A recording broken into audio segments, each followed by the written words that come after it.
Last week, I mentioned getting in contact with my SP from 13 years ago, yes, through Pinterest, and we had a back and forth for almost a day. Now there's a pause in communication. That's right, darling. Since I haven't heard from her for a week, the last of our convo was when she asked what I've been up to these days, which lightheartedly responded with a single dad for the past few years and where I last worked. I then asked her what she'd been up to, then nothing. My message has been seen, and she's been active on Pinterest under another name, so it's not like she stopped using it altogether. The only thing I suspect caused the pause is I felt slightly nervous mentioning being a single parent. I was just going to say, did you worry about saying that you had kids?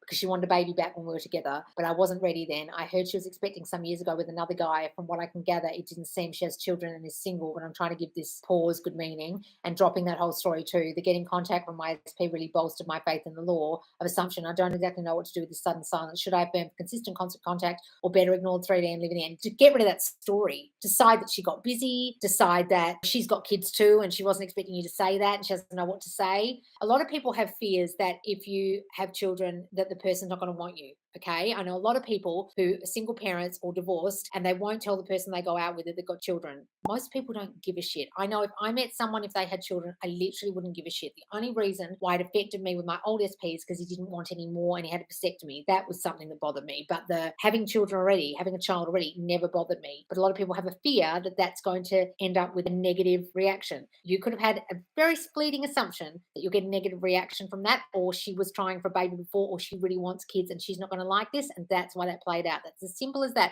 So you've actually identified exactly what the problem is. You've just got to get rid of that story that she cares that you've got a kid, or she really wants one and she's hurt by that, or whatever the fucking story is. Please get rid of it and come up with a brand new meaning, good meaning about why it's silent all of a sudden, just like she's busy or something. That's a very common thing where people worry that you're going to have a bad reaction to having children. Most people over the age of XYZ have got children. You've just got to expect it. So you've got to decide that they're just not going to be weird about it, that they're going to accept it. I could meet someone tomorrow and they'd say, I have 10 kids. And I'd be like, great, wouldn't matter to me. So decide it doesn't matter to them.